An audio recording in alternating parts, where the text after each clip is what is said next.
وبركاته. إن الحمد لله نحمده ونستعينه ونستغفره ونعوذ بالله من شرور أنفسنا وسيئات أعمالنا. من يهده الله فلا مضل له ومن يضلل فلا هادي له، وأشهد أن لا إله إلا الله وحده لا شريك له، وأشهد أن محمدا عبده ورسوله. أما بعد فإن خير الحديث كتاب الله وخير الهدي هدي محمد، شر الأمور محدثاتها وكل محدثات بدعة وكل ضلالة في النار. أعوذ بالله من الشيطان الرجيم. بسم الله الرحمن الرحيم. والسابقون الأولون من المهاجرين والأنصار والذين اتبعوهم بإحسان رضي الله عنهم ورضوا عنه وأعد لهم جنات تجري تحتها الأنهار خالدين فيها أبدا إلى آخر الآية. وقال النبي صلى الله عليه وسلم: لا تسبوا أصحابي فإنه لو أنفق أحدكم مثل أحد ذهبا ما بلغ مد أحدهم ولا نصيفه، وكما قال صلی اللہ علیہ وسلم. برادران اسلام، دینی اور ملی بھائیوں، نوجوان دوستوں، احباب اور بزرگوں، قابل احترام ماں اور بہنوں، عزیز بچوں، آج سے انشاءاللہ تبارک و تعالی آپ کا جو یہ پروگرام یہاں رات میں 10:30 سے تقریباً 1 گھنٹے چلتا ہے، ہر 2 ہفتے کے بعد آنے والے منگل کو جو سیریز شروع کی جا رہی ہے وہ آپ نے اعلان کے ذریعے سے دیکھا ہوگا، عظمت صحابہ رضی اللہ تعالی عنہم اجمعین سیریز، یعنی ایک سلسلہ انشاءاللہ تبارک و تعالی شروع ہو رہا ہے اور اس کا عنوان ہے عظمت صحابہ سیریز. آج کا جو یہ درس ہے، پہلا درس اس سیریز کا، اس میں 2-3 بنیادی باتیں آپ کے سامنے ہوں گی، اور اس میں جو باتیں آپ کے سامنے آئیں گی اس میں سب سے پہلی جو بات ہے وہ ہے اس سیریز کا تعارف. یعنی اس سیریز میں اصل جو بات ہونی ہے وہ ہے کیا؟ صحابہ کرام کی عظمت، صحابہ کرام کا اونچا مقام، صحابہ کرام کی فضیلت، منقبت، ان کی شان قرآن میں، سنت میں کیا ہے. اس سیریز کو جو ہم شروع کرنے جا رہے ہیں، اس سیریز کے مقاصد میں سے کون سی بنیادی چیزیں ہیں جس کی وجہ سے اسے شروع کیا جا رہا ہے. دوسری جو بات آپ کے سامنے رکھنی ہے آج کے اس تعارفی پہلے درس میں، وہ یہ ہے کہ اس سیریز کے شروع کرنے کی وجہ کیا ہے. ہمیں اور آپ کو، ہر مومن کو، مسلمان کو، خواہ وہ مرد ہو، خاتون ہو، نوجوان، کوئی بچہ ہو، بچی ہو، اسے صحابہ کرام کی عظمت کے سلسلے میں بتانے کی کیوں ضرورت پڑ گئی. تیسری بات آپ کے سامنے جو عرض کرنی ہے وہ یہ ہے کہ میرے بھائیوں، ہمارے اور آپ کے جو روزمرہ کے مسائل ہیں، ہماری اور آپ کی زندگی کے جو ڈیلی کے اعمال ہیں، عملی زندگی کے مسائل، مثال کے طور پر ہم اللہ تبارک و تعالیٰ کے فرائض کی ادائیگی ہم کرتے ہیں، صلاۃ ہے، نماز 5 وقتہ، روزہ ہے، زکوٰۃ ہے، حج بیت اللہ ہے، عمرہ ہے، صدقات و خیرات ہیں، دیگر عبادات کے چھوٹے بڑے سارے کام. ایسے ہی بندگان کے حقوق جو ہم پر عائد ہوتے ہیں، اس کے سلسلے میں ماں باپ کے حقوق ہیں، اساتذہ کے حقوق ہیں، بڑوں کے حقوق ہیں وغیرہ، یہ ساری چیزیں. اور پھر اس کے بعد ہمارے اور آپ کے جو روزمرہ کے معاملات ہیں، یعنی اس کے اندر تجارت ہے، بزنس ہے، لین دین ہے، اس کے آداب کیا ہیں. مثال کے طور پر سچ بولنا چاہیے، امانت داری ہونی چاہیے، تقوی ہونا چاہیے، دھوکہ نہیں ہونا چاہیے، غرر نہیں ہونا چاہیے وغیرہ، یہ سارے مسائل. ایسے ہی معاملات کے اندر شادی بیاہ کے مسائل ہیں، نکاح و طلاق کے مسائل ہیں، اور جو عام طور پر بندوں کے آپس کے معاملات ہوتے ہیں، یہ سارے معاملات۔ پھر اس کے بعد اخلاق کا پہلو آتا ہے، ہمارا رہن سہن، ہمارا رویہ، ہمارا بیہیویئر آپس میں ایک دوسرے کے ساتھ کیسے ہونا چاہیے، یہ ساری چیزیں۔ ان تمام چیزوں پر گفتگو اللہ تبارک و تعالیٰ کے فضل و کرم سے، اس کی توفیق سے، ہفتے میں مساجد میں خطبات جمعہ کے اندر بھی ہوتی ہیں گفتگو۔ عام طور پر جو جلسے ہوتے ہیں، پروگرام ہوتے ہیں، دروس ہوتے ہیں، اس میں بھی الحمدللہ گفتگو ہوتی رہتی ہے، تربیت کی باتیں ہوتی رہتی ہیں۔ عام طور پر جو سوشل میڈیا کے ذریعے سے ہم اور آپ بہت سارے دروس ہیں، بہت سارے اجتماعات ہیں، بہت ساری تقریریں ہیں، خطابات ہیں، پروگرام ہیں، ہم اس کے ذریعے سے بھی اس طرح کے مسائل کو عام طور پر سنتے ہیں اور اس سے فائدہ اٹھاتے ہیں۔ ہماری اور آپ کی زندگی میں جو کچھ بھی اصلاح ممکن ہے ہم وہ اصلاح کرتے ہیں۔ تو ہمیں اور آپ کو یہ بہت بنیادی طور پر سمجھ لینا ضروری ہے کہ ان تمام چیزوں کا تعلق ہماری اور آپ کی عملی زندگی سے ہے، ہماری اور آپ کی عملی زندگی سے اس کا تعلق ہے۔ ان تمام چیزوں سے پہلے، ان عملی زندگی کی باتوں سے پہلے ایک چیز یہ بہت بنیادی ہے کہ ہم اور آپ یہ سمجھیں کہ اللہ تبارک و تعالیٰ کے دین کو حاصل کرنے کا سورس کیا ہے۔ اللہ تبارک و تعالیٰ کے دین کی باتیں ہم کہاں سے حاصل کریں گے، کیسے حاصل کریں گے؟ اللہ کا کلام ہمارے سامنے ہے، ہم اسے سمجھیں گے، کیسے سمجھیں گے؟ کوئی ضابطہ اس کا ہے کہ نہیں ہے کہ ہر آدمی جیسے پڑھے اور جو سمجھے وہ اس کے لیے جائز ہے، صحیح ہے؟ کیا ایسے ہی ہے یا کوئی نظام ہے، کوئی سسٹم ہے، کوئی ضابطہ ہے؟ اس کے مطابق ہمیں اور آپ کو قرآن سے اللہ تبارک و تعالیٰ کی باتوں کو سمجھنا ہے۔ نبی کریم صلی اللہ علیہ وسلم کی سنتوں کا ذخیرہ ہے، اتنا بڑا ذخیرہ، ہزاروں حدیثیں، لاکھوں حدیثیں ہمارے سامنے ہیں۔ ان حدیث سے دین کو ہمیں کیسے حاصل کرنا ہے، یعنی تلقی، یعنی حصول، قرآن سے دین کیسے حاصل کریں، سنت سے دین کیسے حاصل کریں، یہ تو بہت بنیادی مسئلہ ہے۔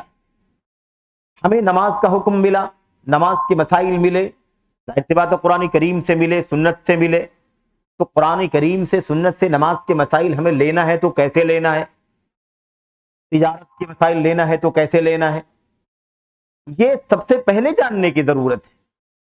اللہ تبارک و تعالیٰ کی توحید کا اقرار کر لینے کے بعد خالص ایمان، شرک، کفر، نفاق اور اس طریقے سے جو بھی انسان کے ایمان و عقیدے کو برباد کرنے والی چیزیں ہیں، اس سے اپنے آپ کو بچا کر اللہ کی سچی توحید کو سیکھنا، پڑھنا اور اسے اچھی طرح سے ذہن و دماغ میں بٹھانا، دل میں اتارنا، یہ تو زندگی کا سب سے پہلا کام ہے۔ لیکن اسی کے ساتھ ساتھ یہ جاننا بہت ضروری ہے کہ ہمارے دین کا اصل راستہ کیا ہے، ہمارے دین کا اصل راستہ کیا ہے۔ قرآن، سنت یقیناً یہ دین کا بنیادی سرچشمہ ہے، یعنی اس کا سورس ہے، اس کا مرکز ہے، اس کا خزانہ ہے نا، جہاں سے اللہ تبارک و تعالیٰ کا دین نکلتا ہے، جہاں سے اللہ تبارک و تعالیٰ کا دین سیکھا جانا چاہیے، سمجھنا چاہیے اور وہیں سے لینا چاہیے۔ تو یقیناً اس میں کوئی شک نہیں کہ سورس تو یہی ہے، قرآن و سنت یہ اصل مرجع ہیں، مرکز ہیں۔ لیکن سب سے بنیادی بات یہ ہے کہ قرآن اور سنت اور ہمارے بیچ میں ایک لمبا فاصلہ ہے۔ ظاہر سی بات ہے قرآن کریم اترا ہم نہیں تھے اس وقت، اللہ کے نبی علیہ السلام کی سنتیں بیان کی گئیں، آپ نے زبان سے بیان کیا، پریکٹیکل اپنی زندگی میں عمل کر کے دکھایا۔ ظاہر ہے کہ ہم اس وقت موجود نہیں تھے اللہ کے نبی علیہ السلام کے سامنے، تو جو طبقہ آپ کے سامنے تھا اسی نے اللہ تبارک و تعالیٰ کے دین کو سیکھا۔ قرآن کریم اترا، اللہ کے نبی علیہ السلام کے اوپر جبریل امین تشریف لے کر آئے، اس مجلس میں اللہ کے نبی علیہ السلام کے سامنے امت میں سے جو لوگ تھے وہ صحابہ کرام تھے۔ اسی طریقے سے ہم تک جو بھی دین پہنچا ہے اللہ کے کلام کی آیتوں کی روشنی میں اور نبی کریم صلی اللہ علیہ وسلم کی باتیں جو ہم تک پہنچی ہیں، ہم تک کا مطلب ہے امت کے لوگوں تک، ہم آج 14 صدیوں کے بعد دنیا میں ہیں. اس سے پہلے ظاہر ہے کہ ہے نا 14 صدی گزری ہے، تو اس پورے عرصے میں کافی لوگ دنیا میں رہے. اب اللہ تبارک و تعالیٰ کا دین قرآن سے، سنت سے جو اللہ کے بندوں تک پہنچا، امت کے بیچ میں، قرآن و سنت کے بیچ میں کوآرڈینیٹ کرنے والے جو لوگ ہیں، جو ربط جوڑنے والے لوگ ہیں، وہ صحابہ کرام ہیں. وہ کون ہیں؟ صحابہ کرام ہیں. ان کا راستہ اگر ہم نے چھوڑا، ان کی سمجھ، قرآن کو کیسے سمجھا، سنت کو کیسے سمجھا، اگر ہم نے اس سمجھ کو کنارے کر دیا تو ہمارا پورا دین برباد ہو جائے گا. ایسا بہت ممکن ہے کہ ہم یا ہم میں سے بہت سارے لوگ نماز کے بہت زیادہ پابند ہوں، 5 وقتہ نمازیں ادا کرتے ہوں، 5 وقتہ نمازوں سے پہلے کلمہ توحید لا الہ الا اللہ اور اسی رسالت محمد الرسول اللہ کا اعتراف کرتے ہوں، اسے پڑھتے ہوں، زبان سے ادا کرتے ہوں، اس کا معنی اپنے دل و دماغ میں بٹھاتے ہوں، اتارتے ہوں، اور اس کے مطابق پھر عمل کرتے ہوں، نماز روزے وغیرہ کی پابندی بھی کرتے ہوں. لیکن صحابہ کرام نے ہم تک جو دین پہنچایا ہے، جو کچھ بھی پریکٹیکل آئیڈیل ان کے ذریعے سے ہم تک پہنچا ہے، ایسا بہت ممکن ہے کہ اگر اس کو ہم نے نہیں سمجھا تو ہم 5 ٹائم کی نماز پڑھتے ہوئے، روزہ رکھتے ہوئے، حج کرتے ہوئے، زکوٰۃ دیتے ہوئے، فرائض ادا کرنے کے ساتھ ساتھ نوافل بھی کرتے ہوئے، نفل بھی پڑھتے ہوئے، راتوں کو قیام، تہجد، صلاۃ اللیل، لمبی لمبی نمازیں، لمبے لمبے سجدے، سجدوں کے نشان ہے نا پیشانی پر پڑ گئے ہوں، کھڑے ہونے کی وجہ سے پیروں میں سوجن آ گئی ہو. ایسا بہت ممکن ہے. اتنا زیادہ عبادت گزار، متقی، پرہیزگار رہنے والا آدمی بھی نبی کریم صلی اللہ علیہ وسلم کے صحابہ کرام نے جیسے دین کو سمجھا، جیسے دین پر عمل کیا، نبی علیہ الصلوۃ والسلام کے سامنے وہ پورا آیا. آپ نے اگر کوئی کمی دیکھی، کوئی خلل دیکھا، تو آپ صلی اللہ علیہ وسلم نے اس کی اصلاح کی، اس کو سمجھایا، اور پھر وہ پرفیکٹ ہو گیا. اور پرفیکٹ ہونے کے بعد پھر امت کے آگے تک پہنچا.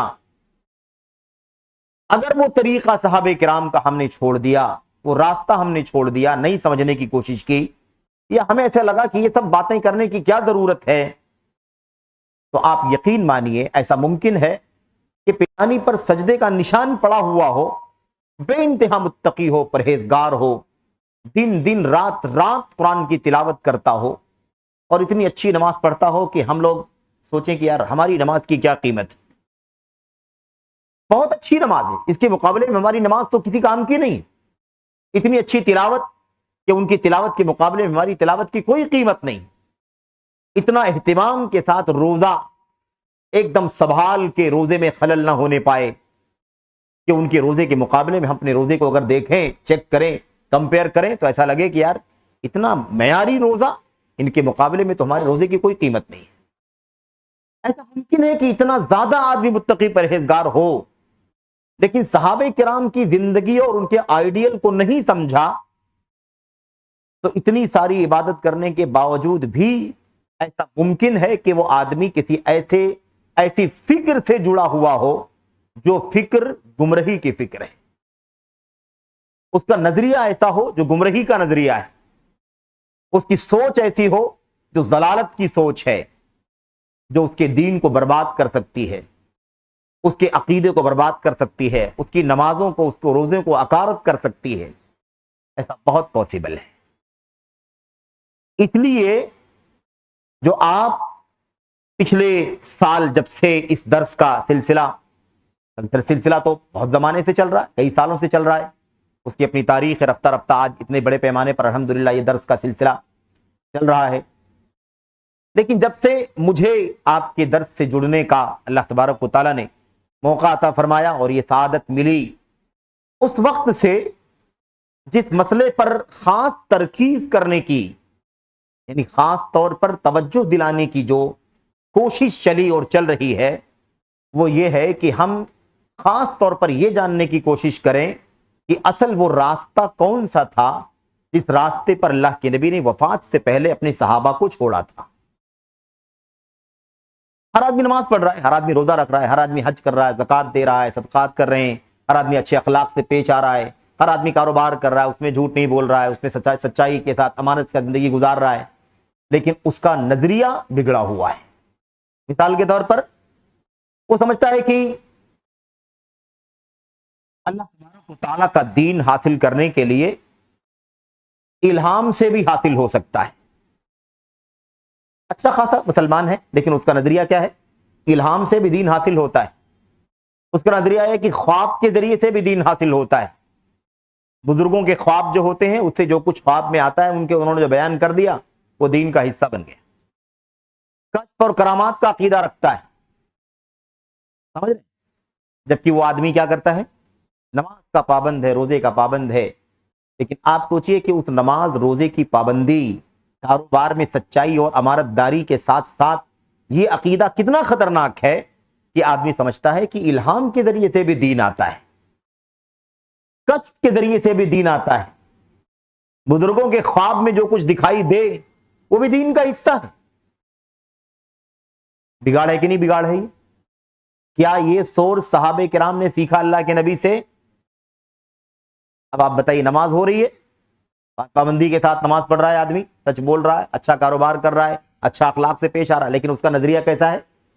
اس کی سوچ یہ خطرناک ہے کہ نہیں خطرناک؟ ایک آدمی نماز روزے کا سچا اچھا پیروکار پابند ہے اور تمام چیزوں میں جو کچھ شریعت چاہتی ہے ویسے وہ عمل کرتا ہے، لیکن اس کا نظریہ یہ ہے کہ بعض صحابہ کرام نے بعض صحابہ کرام کا حق مارا ہے، فلاں ظالم ہے، فلاں مظلوم ہے، حضرت علی نے ایسا کیا، معاویہ نے ایسا کیا، فلاں سچا ہے، فلاں جھوٹا ہے، فلاں حق پر ہے، فلاں ناحق پر ہے. یہ عقیدہ لے کے وہ چل رہا ہے، نماز کی پابندی کر رہا ہے لیکن سوچ اس کی ایسی ہے.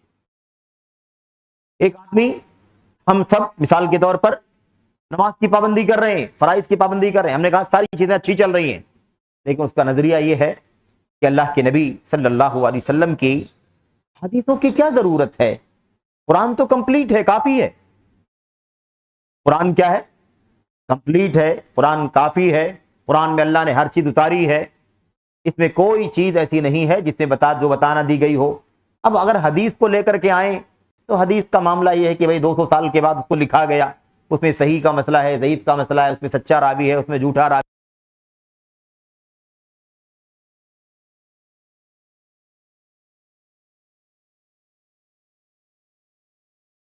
آدمی کاروبار میں سچائی ہے، امانت ہے، دیانتداری ہے، سب کے حقوق کا پاس و لحاظ کرتا ہے وہ آدمی، لیکن اس کی فکر کیسی ہے؟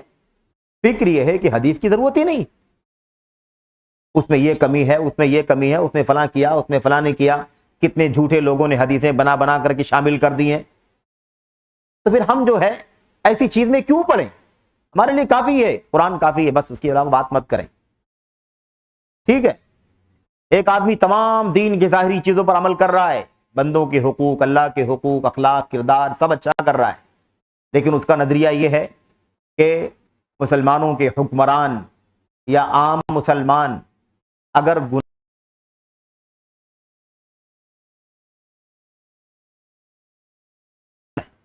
ایک آدمی نے شراب پی لیا، اسلام سے باہر، ایک آدمی نے زنا کر لیا، اسلام سے باہر، ایک آدمی نے جھوٹ بولا، اسلام سے باہر، غیبت کیا، اسلام سے باہر. سمجھ رہے؟ ایسا عقیدہ ہے اس کا. اس کا مطلب ایک کلمہ پڑھنے والے آدمی کو جو سارے کام کر رہا ہے،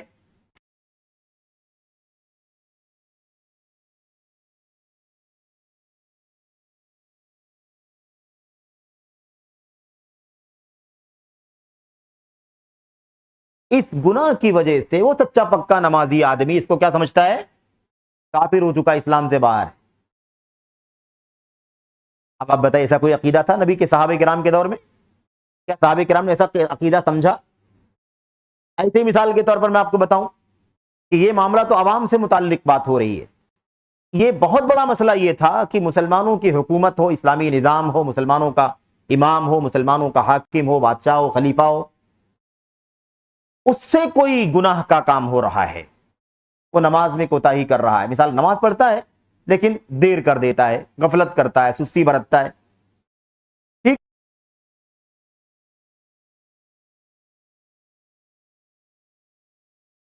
کہ مسلمانوں کا حاکم اب مسلمانوں کے حکومت کے لائق نہیں رہ گیا، یہ آدمی کافر ہو چکا ہے اور اس کے خلاف بغاوت کا جھنڈا اٹھانا چاہیے. ٹھیک ہے. اور اسے کسی بھی صورت میں اس منصب پر باقی نہیں رہنے دینا چاہیے. دوسرا فرنٹ تیار کرو، دوسری جماعت تیار کرو، دوسری یونٹی تیار کرو اور اس کو ہٹا کر کے اس کو کھڑا کرو. یہ عقیدہ ہے اس آدمی کا، جبکہ وہ نماز، روزہ، حج، زکات، صدقات، خیرات، اخلاق، کردار، کاروبار، بزنس، جاب، جو کچھ بھی کرتا ہے سب میں بڑا اچھا ہے، لیکن اس کا نظریہ. صحابہ کرام کو اس سے پہلے ایک آدمی دین کے فرائض کا پابند ہے، اخلاق کا پابند ہے، لیکن اس آدمی کا عقیدہ یہ ہے کہ اللہ تبارک و تعالیٰ کی جو صفات ہیں، اللہ تعالیٰ کی صفات ہیں، اللہ تعالیٰ کی صفات ابھی مستقل ایک چپٹر ہے، مستقل ایک مطلب عنوان ہے لمبا، اللہ تعالیٰ کے اسماء اور اللہ کی صفات کے بارے میں ہمارا آپ کا مسلمانوں کا کیا عقیدہ ہونا چاہیے. ٹھیک ہے. اب مشکل کیا ہوتی ہے؟ اللہ تبارک و تعالیٰ کے اسماء ہمارے سامنے قرآن کریم میں جگہ جگہ اللہ کا نام آ رہا ہے، الرحمن، الرحیم، الغفور.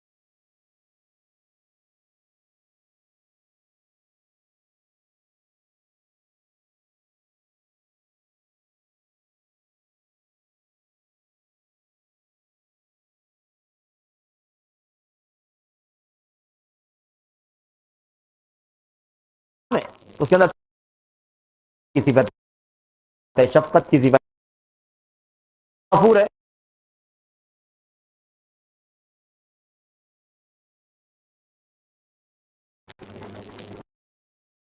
تعالیٰ کی صفات بھی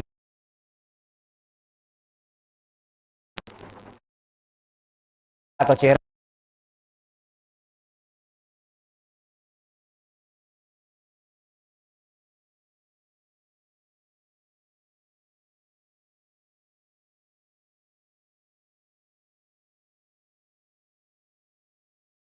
اللہ تبارک و تعالیٰ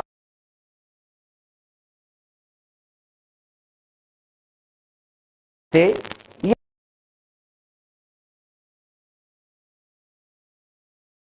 بہت اختصار کے ساتھ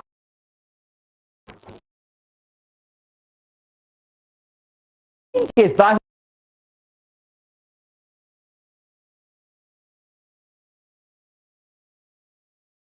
تعالیٰ کے ہاتھ کے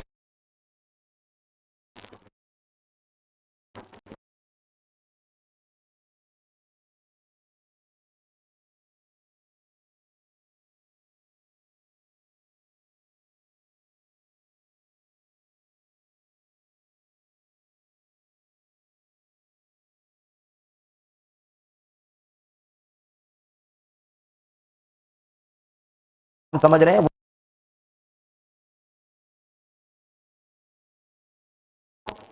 پھر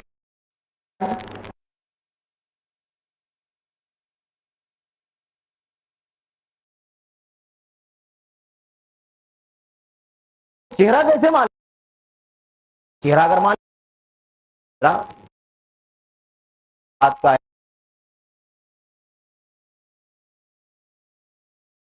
یہ بھی چہرے ہوتے ہیں تو کہ بندوں سے ہوگا یا چہرہ نہیں بلکہ کچھ اور ہے کا پابند ہے، لیکن وہ اللہ تعالیٰ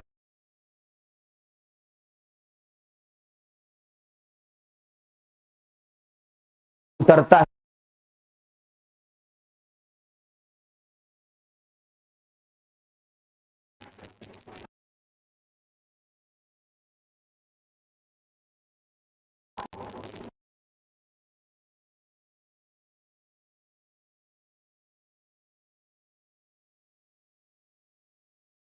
آیا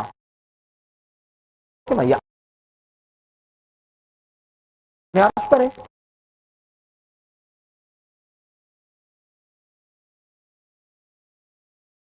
کوئی اور معنی لگتا ہے چل رہا ہے میرے پر پارے کرتا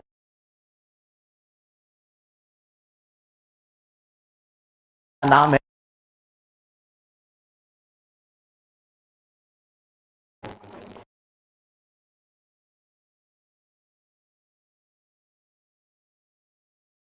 رہا میں ہمارے ہوتی ہے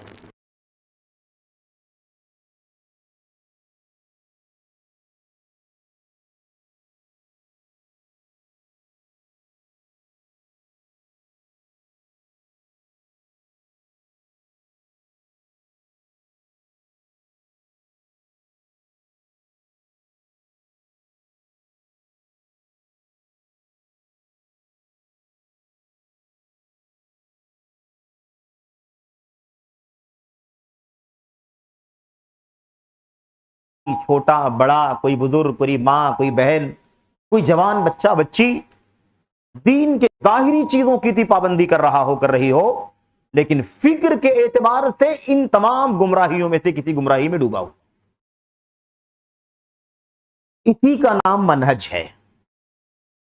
اسی کا نام کیا ہے؟ منہج. منہج کا مطلب ایک دم سیدھا راستہ، روشن راستہ، کلیئر راستہ، جس پر اللہ کے نبی علیہ الصلوۃ والسلام نے صحابہ کرام کو چھوڑا ہے. تو وہ اللہ کے نبی کا راستہ کیا تھا، صحابہ کرام کا راستہ کیا تھا؟ ظاہر سی بات ہے کہ جب دین اللہ کے نبی کی زندگی میں اتر گیا، ختم ہو گیا، اور جو کچھ سیکھا گیا، سنا گیا، پڑھا گیا، وہ سب نبی کریم صلی اللہ علیہ وسلم کے سامنے رہنے والے صحابہ کرام کے دور میں ہی تھا. اس کے بعد تو اللہ کے نبی رہے نہیں، تو اب تو وایا باتیں آئی ہوں گی اللہ کے نبی کے صحابہ کے واسطے سے، لیکن ڈائریکٹلی جو بات آئی امت کے پہلے بیچ کے سامنے، وہ صحابہ کرام کا بیچ. اسی لیے زندگی کے تمام تر مسئلوں میں ہم کو یہ دیکھنا ضروری ہے کہ ہم کہاں ہیں. نماز تو پڑھ رہے ہیں لیکن فکر کیا ہے؟ نماز پڑھ رہے ہیں لیکن نظریہ کیا ہے؟ نماز پڑھ رہے ہیں لیکن آدمی کی سوچ کیا ہے؟ اس کے دل میں کیا چل رہا ہے؟ اس کے دماغ میں کیا چل رہا ہے؟ آپ کو اس بات سے بظاہر حیرت ہو سکتی ہے کہ جتنے فرقے بنے منحرف، انحراف والے فرقے، یہ فرقے صرف اسی وجہ سے بنے کہ قرآن اور سنت تو ہر فرقہ حوالہ دیتا ہے. جو فرقہ اسلام کا نام لے اور قرآن و سنت کا نام نہ لے، آپ اس کو مسلمان مانیں گے؟ کیسے مسلمان ہو سکتا ہے؟ قرآن کو نہیں نام لیتا، سنت کا نام نہیں لیتا ہے. لیکن فرقے پھر کیوں بن گئے؟ اتنا اختلاف کیوں ہو گیا؟ شیعہ کہاں سے آ گئے؟ رافضی کہاں سے آ گئے؟ عقل پرست کہاں سے آ گئے؟ سنت کا انکار کرنے والے کہاں سے آ گئے؟ صحابہ کرام کو گالی دینے والے کہاں سے آ گئے؟ مسلمانوں کو، کلمہ پڑھنے والوں کو گناہ کبیرہ صغیرہ کی وجہ سے کافر بولنے والے کہاں سے آ گئے؟ مسلم حکمرانوں کو دائرہ اسلام سے نکال کر بغاوت کا جھنڈا اٹھانے والے اور دنگا فساد کرنے والے کہاں سے آ گئے؟ خارجی کہاں سے آتے؟ سمجھ رہے ہیں؟ یہ صرف اس لیے ہوا کہ ہم نے، آپ نے اصل راستے کو جاننے کی کوشش نہیں کی. کوئی فرقہ اس وقت تک پیدا نہیں ہوا جب تک نبی کریم صلی اللہ علیہ وسلم کے صحابہ کرام کے راستے پر وہ باقی رہا، تب تک کوئی انحراف نہیں آیا. آپ بتائیے، نبی کریم صلی اللہ علیہ وسلم کے زمانے میں حنین کے موقع پر ایک اور اللہ کے نبی علیہ الصلوۃ والسلام مال غنیمت تقسیم کر رہے تھے. مال غنیمت جمع ہو گیا، تقسیم کر رہے تھے. آپ دے رہے تھے صحابہ کرام کو، مجاہدین کو، گھوڑے والوں کو، اور سارے لوگوں کو، جو طریقہ ہوتا ہے اسلام کا. اس تقسیم کے وقت ایک شخص آیا، ذوالخویسرہ تمیمی نام کا آدمی، اور اس نے بڑی جرأت سے کیا کہا؟ بڑی جرأت سے کہا، اعدل یا محمد فإنک لم تعدل. صلی اللہ علیہ وسلم، اے محمد انصاف سے کام لیجئے کیونکہ آپ انصاف نہیں کر رہے. یہ سن کر کے، مطلب آپ سوچیں صحابہ کرام کے بیچ میں ایسی بات اگر کوئی کہنے والا کھڑا ہو جائے کہ انصاف سے کام لیجئے، آپ انصاف نہیں کر رہے ہیں، تصور کر سکتے ہیں کہ صحابہ کرام میں کوئی ایسی بات کر سکتا ہے؟ صحابہ کرام کے بیچ میں آ کر کے ایک آدمی ایسی بات کر رہا ہے. اب وہ نمازی رہا ہوگا، روزے دار رہا ہوگا، سب کچھ کر رہا ہوگا، لیکن یہ بات بولنا اتنا خطرناک ہے، بتائیے. صحابہ کرام ناراض ہوئے اور صحابہ کرام نے کہا اللہ کے نبی آپ چھوڑیے، ہم اس کی گردن مار دیتے ہیں. اللہ کے نبی صلی اللہ علیہ وسلم نے فرمایا نہیں، ایک آدمی نہیں ہے یہ، ایک فکر ہے، یہ ایک سوچ ہے، وچار دھارا جس کو آج کل کہتے ہیں، ایک فکر ہے. یہ آدمی اکیلا نہیں ہے، اس کو قتل کر کے تم کچھ نہیں پاؤ گے. اس کی نسل سے ایسے ایسے لوگ آگے پیدا ہوں گے، اتنی اچھی نماز پڑھیں گے کہ ان کی نماز کو دیکھ کر کے تمہیں اپنی نماز پر تعجب ہوگا کہ ہماری نماز تو ان کے سامنے کچھ بھی نہیں. اپنی نماز کو حقیر سمجھو گے. ان کے روزے اتنے اچھے ہوں گے کہ تم ان کے روزے کو دیکھ کر اپنے روزے کو حقیر سمجھو گے. ان کی قرآن کی تلاوت اتنی عظیم ہوگی کہ ان کے مقابلے میں اپنے قرآن کی تلاوت کو تم حقیر سمجھو گے. یہ حالت ہوگی. لیکن وہ ان سب کے ساتھ ساتھ، یہ سب کچھ کرنے کے باوجود، نماز اچھی، روزہ اچھا، قرآن کی تلاوت، یہ دین اسلام سے ایسے نکل گئے ہوں گے، اتنا تیزی سے نکلے ہوئے ہوں گے جیسے بہت زیادہ تیز رفتار تیر شکار یعنی جانور جو بھی ہے اس کے جسم سے پار ہو کر کے باہر نکل جاتا ہے. بالکل ایسے ہی وہ دین اسلام سے نکل گئے ہوں گے.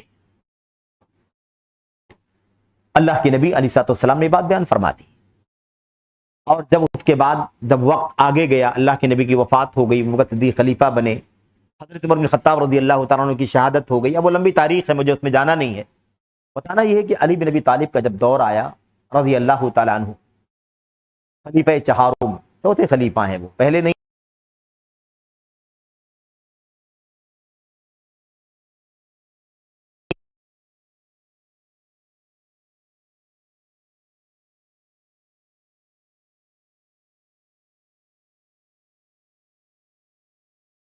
اسی آدمی کی نسل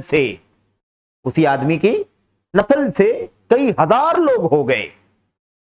6,000 لوگوں نے علی بن ابی طالب سے بغاوت کر لی اور کہا ان کا یہ کام غلط ہے، ان کا یہ کام غلط ہے، ان کا یہ کام غلط ہے، اس لیے ہم ان کے ہاتھ پر بیعت نہیں کریں گے، ان سے بغاوت کر کے الگ ہو جائیں گے. ہم آپ کو امیر المومنین نہیں مانتے، ہمارا آپ کا کوئی تعلق نہیں ہے، ہم آپ کے خلاف دھڑ بندی کریں گے اور آپ کے خلاف محاذ کھڑا کر کے آپ کو معزول کریں گے، آپ کی جان لے لیں گے. اور وہ باتیں کون سی تھیں؟ باتیں وہ بہت معمولی بات تھی، کوئی کفر و اسلام کا مسئلہ نہیں تھا. وہ ہم نے شروع میں عرض کیا نا، کوئی آدمی چھوٹے گناہ بڑے گناہ کی بنیاد پر اسلام سے باہر نکال دے، اس کے خلاف بغاوت کا جھنڈا اٹھا، ایسے ہی معاملہ تھا. تو علی بن ابی طالب رضی اللہ تعالیٰ عنہ کے دور میں یہ معاملہ پریکٹیکل ہوا. عبداللہ بن عباس رضی اللہ تعالیٰ عنہ جو مشہور صحابی اور اللہ کے نبی کے چچا زاد بھائی اور صحابہ کرام میں ایک بہت اونچے مقام کے، علم اور تقوی میں بہت اونچے مقام کے ہیں، عبداللہ بن عباس رضی اللہ تعالیٰ عنہ نے علی بن ابی طالب سے اجازت مانگی کہ یہ جو لوگ بغاوت کر کے آپ سے 6,000 لوگ الگ ہو گئے ہیں، اگر آپ اجازت دے تو میں جا کر کے ان سے بات کرتا ہوں، ان سے جاننا چاہتا ہوں کہ میں تم کیوں بغاوت کر کے الگ ہو گئے، ایسا کیا جرم کیا ہے امیر المومنین علی بن ابی طالب نے جس کی بنیاد پر تم سے الگ ہو گئے. ان سے فوج سے الگ ہو گئے، تم نے الگ ٹینٹ لگا لیا اور جا کر کے اس میں اکٹھا ہو گئے ہو اور طرح طرح کی باتیں کر رہے ہو، لوگوں کو اکسا رہے ہو، بھڑکا رہے ہو مسلمانوں کے امام کے خلاف، خلیفہ کے خلاف. میں اجازت دے دیجیے، جاتا ہوں بات کرنے کے لیے. وہ گئے بات کرنے کے لیے، اجازت دی انہوں نے، گئے بات کرنے کے لیے. تو اس میں جو بات ہوئی وہ تو لمبی ہے، لیکن جو اصل ہے وہ کیا ہے معلوم آپ کو؟ بتانا میں چاہتا ہوں کہ بغاوت کر کے الگ ہو گئے علی بن ابی طالب کے خون کو حلال سمجھنے والے، آپ کو بغاوت کر کے آپ کو منصب خلافت سے معزول کر دینے کی بات کرنے والے. ان کی نماز کیسی تھی معلوم آپ کو؟ ابن عباس رضی اللہ تعالیٰ عنہما جب گئے تو کہا میں نے دیکھا کہ ان میں سب کے چہروں پر، سب کی پیشانی پر سجدے کے موٹے موٹے نشان گھٹے پڑے ہوئے ہیں، اور پیروں پر ایسے نشان، آدمی رکوع میں کیا نام سجدے میں بیٹھتا ہے، تشہد میں بیٹھتا ہے، کہا ایسے نشان پڑے ہوئے ہیں جیسے اونٹوں کے پیروں پر پڑے رہتے ہیں. پیشانی پر بڑے بڑے گھٹے کے نشانات اور پیروں پر نشانات گھٹے پڑے ہوئے. جو جتنا زیادہ سجدے کرے گا اسی پر تو اثر پڑے گا. تو یہ دن کی 17 رکعت نمازیں نہیں، یہ ان کے علاوہ راتوں رات جاگ کر قیام اللیل کرنے والے، ٹھیک ہے. اور اس کے علاوہ کہا ان کی میں نگاہوں کو دیکھ رہا ہوں تو بیدار رہنے، نیند کے نشان آثار دکھائی دے رہے ہیں، ایسا لگتا ہے کہ پوری رات جاگ کر کے عبادت میں مشغول تھا، سویا نہیں ہے رات بھر۔ اور فکر کیسی ہے؟ علی بن ابی طالب کے خلاف بغاوت کرنے کے لیے الگ جھنڈا لے کر کے 6000 لوگ بغاوت کر کے الگ ہو چکے ہیں۔ تو یہ نماز کی باتیں کرنا، روزے کی باتیں کرنا، سچائی کی باتیں کرنا، امانت کی باتیں کرنا، اس سے انکار نہیں ہے، یقیناً کی جائیں، ہر دم کی جائیں، ہر درس میں کی جائیں، ہر خطبے میں ہو، ہر مجلس میں ہو، علمی مذاکرہ ہو، سوالات ہو، اور کیا نام ہے علمی مجلس ہو، مذاکرات کیے جائیں، لیکن اس بدعقیدگی اور فکر کی گمراہی کا آپ کیا کریں گے؟ یہ کب صحیح ہوگا؟ 5 وقتہ نماز کا پابند ہے، کاروبار اچھا ہے، لیکن فکر خارجیت کی، فکر انکار سنت کی، فکر قرآنی، اہل قرآن والی فکر، جانتے ہیں اہل قرآن، قرآن کافی ہے ہمارے لیے، حدیث کی ضرورت۔ صحابہ کرام کے بارے میں یہ ظالم ہے، وہ مظلوم ہے، معاویہ نے ایسا کیا، علی نے ایسا کیا، فلاں نے ایسا کیا، ابو ہریرہ نے ایسا کیا، یہ سب عقیدہ رکھنے والا آدمی نماز کا پابند ہے، سمجھ رہے ہیں؟ تو اس طرح سے اگر ہم یہ منہج نہیں پڑھیں گے تو 5 وقتہ نماز پڑھیں گے اور عقیدہ ایسا رکھیں گے، دین کے ظاہری کاموں میں ہم بڑے اچھے ہوں گے، لیکن ہماری فکر، ہمارا نظریہ خطرناک ہوگا۔ اگر ہم منہج نہیں پڑھیں گے تو ہم یہ نہیں جانیں گے کہ علم کا سورس کیا ہے، علم کس کے پاس ہے، علم کس سے حاصل کرنا ہے، ہم نہ جانے کس کس سے جڑ جائیں گے، نہ جانے کس کس کو اپنا استاد بنا کر کے بیٹھ جائیں گے، اور پھر ہماری ذہن کو، ہماری سوچ کو، ہمارے دماغ کو، ہمارے دل کو کیسے وہ اپنے قبضے میں لے لے گا، قابو میں لے لے گا کہ ہمیں سمجھ بھی نہیں آئے گا۔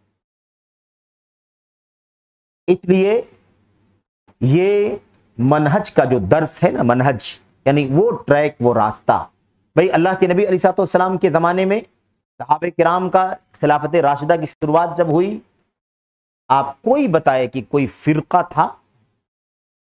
نہ کوئی خارجی فرقہ تھا، نہ کوئی رافضی فرقہ تھا، نہ اخلانی فرقہ تھا، ہے کہ نہیں؟ نہ صوفیت کا فرقہ تھا، نہ انکار سنت کا مسئلہ تھا، نہ توہین صحابہ کا مسئلہ تھا، معاملہ تھا ہی نہیں۔ کیوں نہیں تھا؟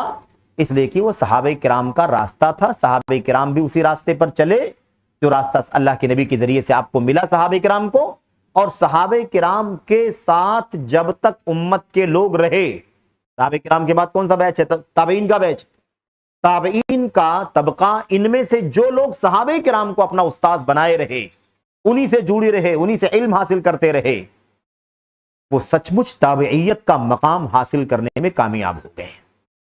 لیکن جنہوں نے ان سے اپنے آپ کو الگ تھلگ کیا، وہ سب کے سب الگ الگ فرقوں میں، الگ الگ نظریات میں تبدیل ہو گئے، بٹ گئے۔ اسی لیے تمام مسائل پر گفتگو ہونے کے ساتھ ساتھ بہت بنیادی طور پر یہ ضروری ہے کہ ہم اپنے اصل راستے سے بھٹکنے نہ پائیں۔ اسی لیے منہج کا درس، منہج صحابہ کا درس، منہج سلف کے نام سے درس ہے نا، یہ کرنا، بتانا ضروری ہے۔ آج کتنے ہمارے نوجوان ہیں، کتنے ایسے نوجوان ہیں جن کے ہاں انکار سنت کا فتنہ موجود، ان کا دماغ خراب کر دیا گیا، وہ قرآن کریم کی آیتیں پڑھنے کی طاقت نہیں رکھتے ہیں، ان کو ناظرہ پڑھنا بھی نہیں آتا دیکھ کر کے، لیکن اس طرح کے عقیدے والوں نے ان کو چیپٹر نمبر اور ورس نمبر رٹا دیا ہے۔ وہ آ کر کے علماء کے پاس بیٹھتے ہیں اور کہتے ہیں اس چیپٹر نمبر، اس ورس نمبر کے اندر ایسی ایسی بات لکھی ہوئی ہے، وہ اللہ کے نبی کی حدیث سے ٹکراتی ہے، حدیث کو چھوڑ دیں گے، قرآن کو لے لیں گے، یا قرآن کو لے لیں گے، حدیث کو چھوڑ دیں گے۔ جبکہ قرآن کی آیت میں ایک جگہ نہیں، 10 جگہ نہیں، 100 جگہ اللہ تعالیٰ فرماتا ہے کہ میرا کہاں مانو، میرے رسول کا کہاں مانو، اور وہ دعویٰ کرتا ہے کہ قرآن ماننا چاہیے، حدیث کی ضرورت نہیں ہے۔ قرآن ہی میں کہا جا رہا ہے کہ نبی کی بات کو ماننا ہے، اطاعت کرنی ہے، آپ جو کچھ کہیں وہ ماننا ہے، آپ جو کچھ کریں اسے سن کر کے، دیکھ کر کے عمل کرنا ہے، آپ سے جو کچھ بھی ملا ہے اسے زندگی میں لانا ہے۔ سمجھ رہے ہیں؟ ایسا کوئی اتنے ہمارے نوجوانوں میں کتنے لوگ موجود ہیں؟ ہمارا تو بہت سابقہ ہوتا ہے، بہت سارے مسائل کھڑے ہوتے ہیں ایسے۔ کتنے ایسے ہمارے نوجوان ہیں جن کے ذہنوں کے اندر صحابہ کرام کے بارے میں غلط نظریات ڈال دیے گئے، فلاں ظالم ہے، فلاں غاصب ہے، فلاں ایسا ہے، فلاں ایسا ہے، فلاں ایسا ہے۔ ان کا ذہن بگاڑ دیا گیا۔ اللہ کے نبی فرماتے ہیں صلی اللہ علیہ وسلم، میرے صحابہ کو برا بھلا نہ بولو، میرے صحابہ کا ذکر آئے تو اپنی زبانیں بند کر لو، جو میرے صحابہ کو گالی دے، برا بھلا بولے، اس پر اللہ کی لعنت، فرشتوں کی لعنت، سارے انسانوں کی لعنت ہوتی ہے۔ ہمارا نوجوان نماز کا پابند ہے، روزے کا پابند ہے، صحابہ کرام کے بارے میں بلا بھلا عقیدہ رکھتا ہے، بری بھلی باتیں بولتا ہے، بتاؤ اللہ کی لعنت، فرشتوں کی لعنت، سارے انسانوں کی لعنت کا مستحق بن رہا ہے کہ نہیں بن رہا ہے؟ جبکہ نماز کا پابند ہے، روزے کا پابند ہے، اچھی جاب کرتا ہے، خوشحال ہے، ایسا لگتا ہے کہ اس سے اچھا نوجوان آپ کو نہیں ملے گا۔ تو نوجوان نمازوں کی، روزوں کی، دیگر چیزوں کی پابندی کرے، الحمدللہ سارے مسلمان، لیکن ان تمام باطل افکار سے ان کو کیسے الرٹ کیا جائے گا، کیسے آگاہ کیا جائے گا؟ اس لیے منہج پڑھنا ضروری ہے۔ اس کے بغیر دنیا کی کوئی طاقت ہمیں اور ہمارے نوجوانوں کو ان باطل افکار و نظریات سے نہیں بچا سکتی۔ خاص طور پر آج کل کے میڈیا کے اس دور میں، جب اس طرح کے تمام کے تمام باطل افکار کے عالمی شہرت یافتہ پاپولر قسم کے بڑے بڑے اسکالر چل رہے ہیں، کیسے بچائیں گے بتائیے؟ ایک بزرگ آدمی، بوڑھا باپ آ کر کے کہتا ہے، ایک صاحب ہمارا بچہ ایسا ایسا ہو گیا، آج کل تو ایسی باتیں کرتا، آج کل تو ایسی باتیں کرتا ہے، قرآن کے خلاف باتیں کرتا ہے، سنت کے خلاف باتیں کرتا ہے، بتائیے کیا کیا جائے؟ کیا کیا جائے گا؟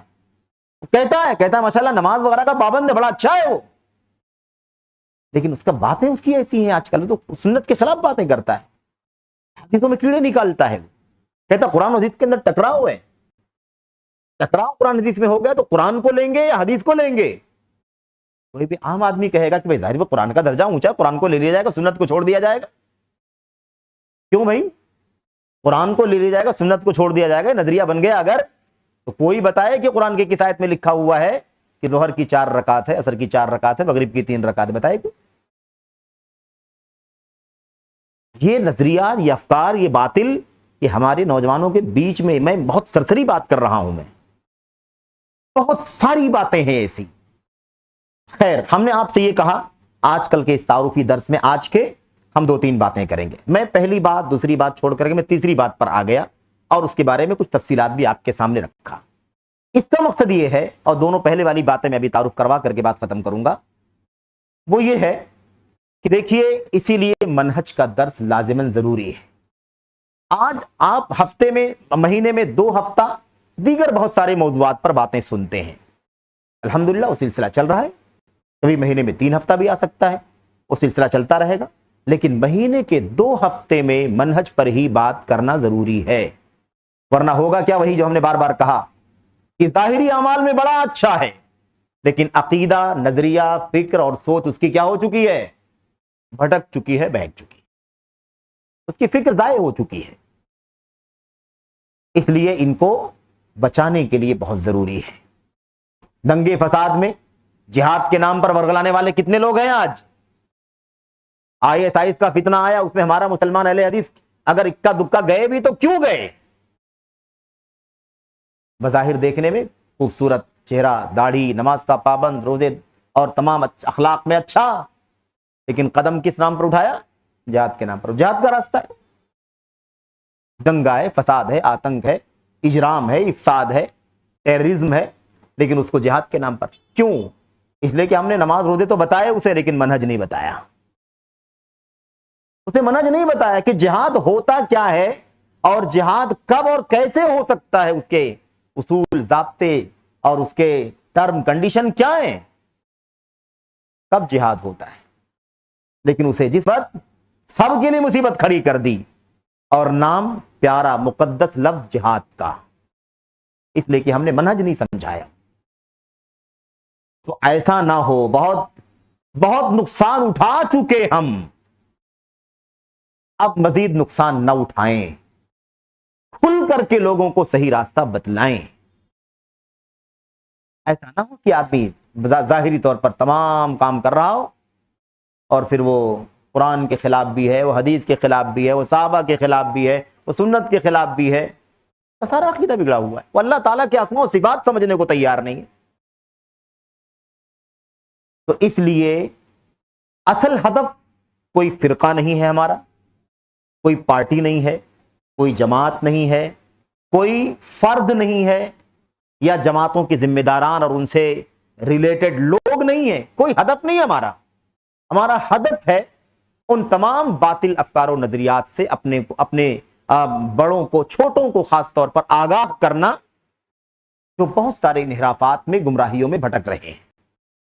اب اس بات کو، اس ہدف کو، اس ٹارگٹ کو سمجھانے کے لیے اور اسے منزل تک پہنچانے کے لیے جو کام کرنا ہوگا اسے کیا جائے گا۔ اگر باطل افکار و نظریات پر کوئی جماعت چل رہی ہے، کوئی فرقہ چل رہا ہے، اسے بھی بے نقاب کیا جائے، کوئی فرد چل رہا ہے اسے بھی بے نقاب کیا جائے، وہ ہدف نہیں ہے۔ لیکن ہمیں اپنے نوجوانوں کو، مسلمانوں کو، بھائیوں کو، اپنے ان کے ساتھ ہمدردی ہے، خیر خواہی ہے، نصح کا جذبہ ہے، اس لیے ان کو ان گمراہیوں سے بچانے کے لیے ہمیں جو قدم اٹھانا پڑے گا اٹھائیں، چاہے ہمیں فرقوں کے عقائد کو بے نقاب کرنا پڑے، ان کی کتابیں کھول کر کے لا کر کے بتانا پڑے کہ ان کی کتابوں میں کیا غلط لکھا ہوا ہے، ان کے افراد اور شخصیات کو بے نقاب کرنے کی نوبت آ جائے کہ انہوں نے کیا کیا بولا ہے، کیا کیا بول رہے ہیں، یہ سب کیا جائے گا، کیونکہ ان سب سے زیادہ عزیز ہمیں اللہ کے نبی کی سنت اور صحابہ کا طریقہ ہے، سب سے ہمارا احترام ہے، سب کسی سے کوئی کسی کے ساتھ کوئی ذاتی رنجش یا نفرت نہیں ہے، لیکن حق سے آگے بڑھ کر کے کوئی نہیں ہے۔ حق اس بات کا سب سے زیادہ حقدار ہے کہ اسے اس کی شایان شان مقام دیا جائے، اور یہ کام کوئی نیا نہیں ہے۔ یہ باتیں جب کی جاتی ہیں لوگ کہتے ہیں کہ اس میں تو شدت ہے، اس میں جارحیت ہے، ان فرقوں کے خلاف بات کرنا، ان کا نام لینا، شخصیتوں کا نام لینا، ان کی کتابوں کا نام لینا، ان کے لٹریچرز کا نام لینا، ان کی کتابوں اور ان کی ویب سائٹوں کے نام لینا، اور انہوں نے یہ کہا، یہ سب بولنے کی ضرورت نہیں ہے، یہ سب مناسب نہیں ہے، اس سے انتشار پیدا ہوتا ہے، اس طرح کی باتیں لوگ کرتے ہیں۔ 1445 میں ہے نا، اب تو 46 میں ہیں ہم لوگ، 1446 میں ہم لوگ ہیں، یہ 14 صدیوں زیادہ گزر چکا ہے۔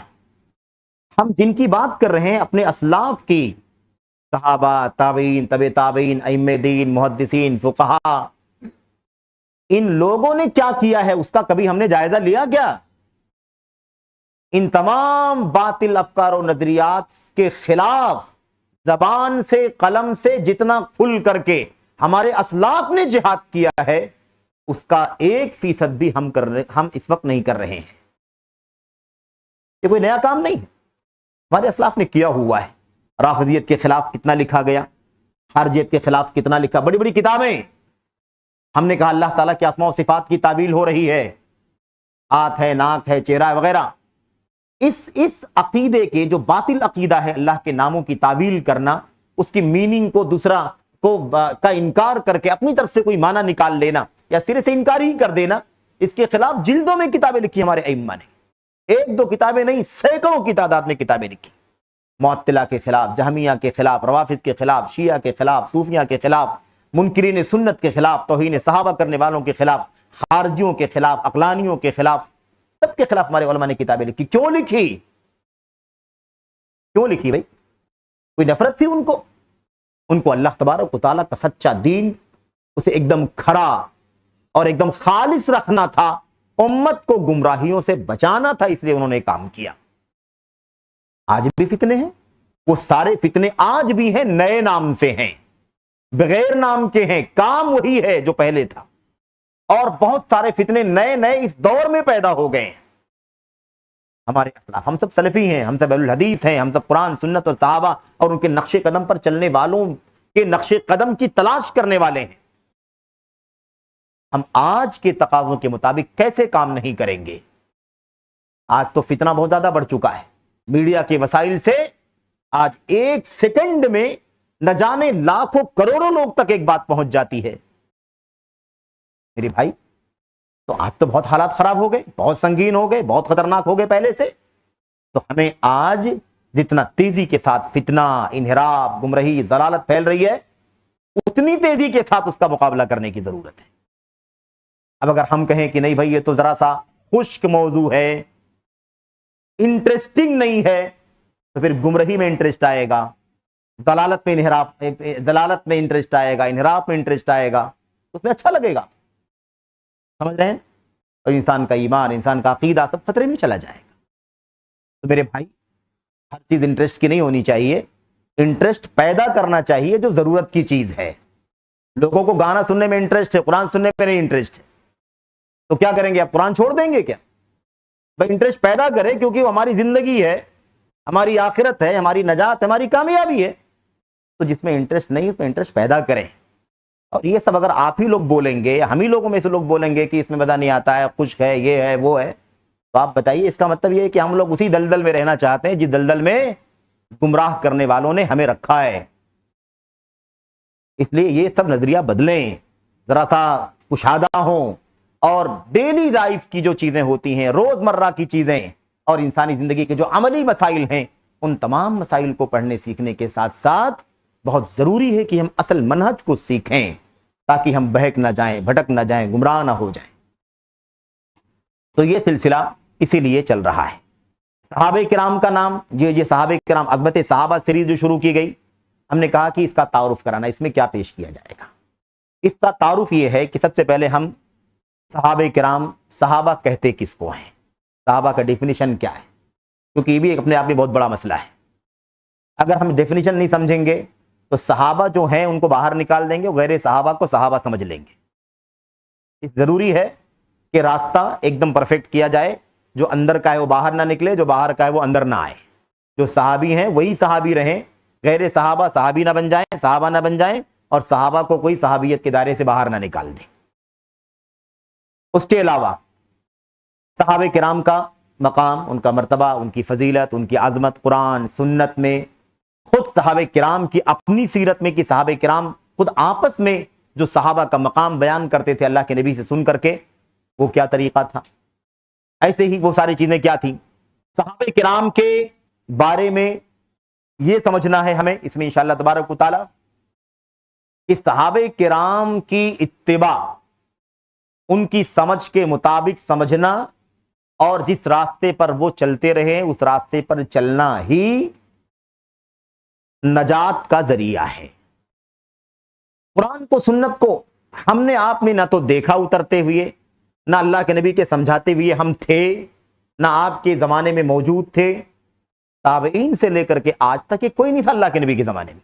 تو صحابہ کرام نے جو کچھ سمجھا ہے اللہ کے کلام کو، نبی کی سنت کو، ہمیں ویسے ہی سمجھنا ضروری ہے۔ اس کے دلائل کیا ہیں کہ فہم صحابہ کے مطابق ہی، صحابہ کرام کی سمجھ کے مطابق دین کو سمجھنا ضروری ہے۔ اس کے بغیر اگر ہم سمجھنا چاہیں گے تو یہ جتنے فرقوں کے نام ہم نے لیے ہیں نا، یہ سارے فرقے اسی لیے باہر نکلے ہیں کہ صحابہ کرام کے دین کے، صحابہ کرام نے دین کو کیسے سمجھا ہے، جیسے سمجھا ہے اس طرح انہوں نے نہیں سمجھا۔